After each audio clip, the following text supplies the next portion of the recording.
እንግዲህ እንደሚታወቀው ዛሬ መልአኩ ቅዱስ ሚካኤል ያዘኑትን ያጽናናበት፣ የደከሙትን ደግሞ ያበረታበት፣ በተለይ አፎምያ ተስፋ በቆረጠችበት ሰዓት መልአኩ ቅዱስ ሚካኤል የደረሰላት ዕለት ነው።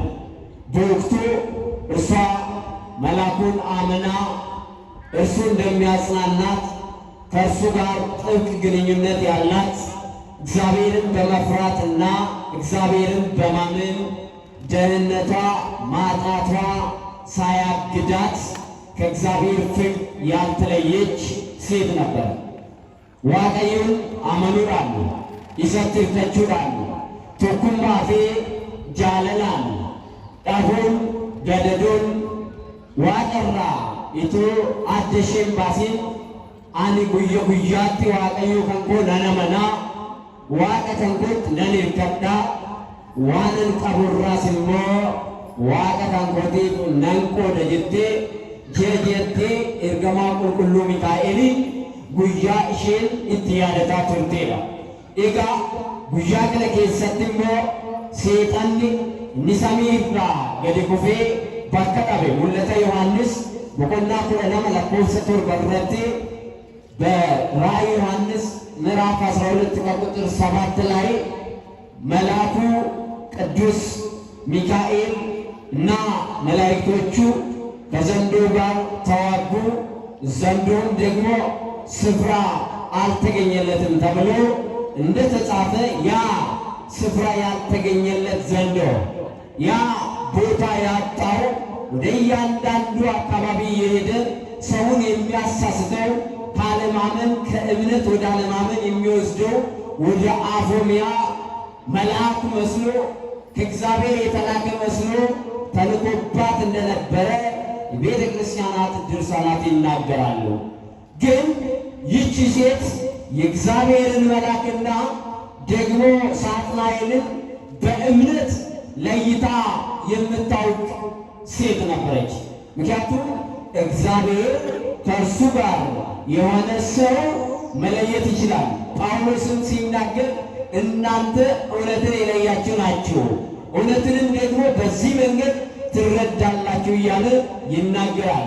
በዚህ በሁለተኛ ነገሥት ምዕራፍ 2:19 ላይ መጽሐፍ ቅዱሳችሁን ገልጣችሁ ስታነቡ በአንድ አካባቢ ተሰባስበው የነበሩ ሰዎች ኤልሳዕን ሲያዩ አንተ የእግዚአብሔር ሰው ሆይ ብለው እጃቸውን ዘረጉ ይላል። ወዳጆቼ ክርስቲያኖች የእግዚአብሔርን ሰው ያውቃሉ። ምስጋና ለአምላካችን ይሁን። የእግዚአብሔርን ሰዎች የእግዚአብሔርን መልአክ ማወቅ፣ ማመን፣ መከተል የክርስቲያን መንገዱ ነው። እስራኤላውያን ቅዱስ ሚካኤልን ይከተሉት ነበር። እነርሱ እስራኤል ዘሥጋ ይባላሉ። እኛ ደግሞ እስራኤል ዘነፍስ በደም የተገዛን የተዋጀን ክርስቶስ ዋጋ ከፍሎ መስቀል ላይ ያዳንን ልጆች ነን። ስለዚህ መለየት አይከብደንም። አፎምያ በደንብ አድርጋ ለየች። ያ መልአክ እየመሰለ ቅዱስ ሚካኤል እየመሰለ ወደ እርሷ እየሄደ የሚጎተጉታት ወደ ኃጢአት መንገድ እንድትመጣ የሚያደርገው ያ ሳጥናኤል ነበርና እንዲህ አለችው፣ አንተ እውነትም ቅዱስ ሚካኤል ከሆንክ አለችው። ከኔ ጋር ናችሁ? ማን ከሆንክ? አይሰማም። ማን ከሆንክ?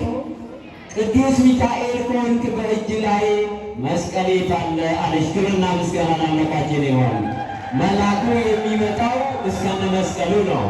ኤርተማን ዋቀዮ ከንኒ ዱፉ ፈኖ ሳወጅኒ ከንኒ ነመገርጋሩ ሰሚራ ኤርገሜ ከንዱፉ ፈኖ ሳወጅን ዋንተ ሄዳፍ ሳጥናኤል ገረ አፎምያ ገርብቲ ዋቀዮት ዴሜ አቴ ነጋን ሲፈተው ani si wajjin jiraachuuf gaa'ila uummachuufan gara kee dhufeera jettu akkas jettu ati haadha laalamtu monoksee yookaan tajaajila waaqaa yookaan immoo dhuguma akka dubbatte nama gaarii fakkaata garuu sagalee kee nama gaarii miti uffannaan kee nama gaarii fakkaata jetti አነጋገሬ የእግዚአብሔር መልአክ የማይመስል አለባበስ ደግሞ ሊመስል ይችላል። ነገር ግን መልአኩ የሚይዘውን መስቀል ደግሞ አልያዝክም አለችው። ብዙ ጊዜ ወዳጆቼ ሰዎች በመናገር የእግዚአብሔር ሰው ሊመስሉ ይችላሉ። ከኔ ጋር ናቸው። ሲናገሩ አካሄዳቸው፣ አነጋገራቸው፣ አለባበሳቸው ሊሆን ይችል ይሆናል። ነገር ግን እውነቱን ማን ያውቃል ሲባል እግዚአብሔር እውነትን ያውቃል። ማን ያውቃል? እግዚአብሔር አምላካችን ከሁላችን ጋር ይሆን። አዎ እቺ ዘመድ ያጣች፣ እቺ ወገን የራቃት፣ ይቺን ሴት ወዳጆቼ እነዚህ ሳጥናኤል በመልአኩ ተመስሎ የመጣው ከእምነት ጎዳና ሊያወጣት ሊያሰናክላት መልካም መስሎ ነበር የቀረባት። ነገር ግን ምን አለች? ንግግር መልካም፣ ነገር ግን አለባበስ መልካም፣ ንግግር ግን ትክክል አይደለም አለች።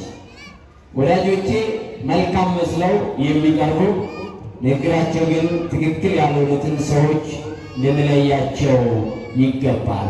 ስለዚህ ይህንን እናስባለን። ዛሬ ነው መልአኩ ቅዱስ ሚካኤል ያኔ እርሷ የመልአኩን መስቀል አልያዝክም ብላ በኃይል በስልጣን በእግዚአብሔር ኃይል ተመክታ ስትናገር እንደ ጢስ ተኖ ጠፋ ይላል። ክብርና ምስጋና ለአምላካችን ይሁን። ያኔ ደግሞ ቅዱስ ሚካኤል ተገለጠላት ይላል። ዛሬም ለወደቁት ቅዱስ ሚካኤል ይገለጥላቸው። ለታመሙት፣ ተስፋ ለቆረጡት፣ ጎጆ ለተዘጋባቸው፣ ዘመድ ላጡት፣ በአንድም በሌላም በሰው ሀገር በተለያየ ስፍራ ለሚሰቃዩት ወገኖቻችን የራማው መልአክ ቅዱስ ሚካኤል ይድረስላቸው። ዛሬ ከየፎቁ የሚወረወሩ ሕፃናት በዝቷል። ዛሬ በየጎዳናው የሚያለቅሱ ራበን የሚሉ በዝቷል። ዛሬ የታመሙ በዝቷል። ዛሬ በየሆስፒታሉ ስቃይ ነው፣ የምትሰሙት ሮሮ ነው። ወዳጆቼ ዓለምን የምታዩት የቴሌቪዥን መስኮታችሁን ስትመለከቱት ጦርነት ነው፣ ጥላቻ ነው፣ ግድያ ነው። ስለዚህ ለዚህ ሁሉ ሰላም፣ ለዚህ ሁሉ ረፍት፣ ለዚህ ሁሉ ተስፋ ቅዱስ ሚካኤል መስቀሉን ይዞ ይድረስልን። ያኔ እንጽናናለን፣ ያኔ እንነሳለን፣ ያኔ የወደቁት ሁሉ ይበረታሉ።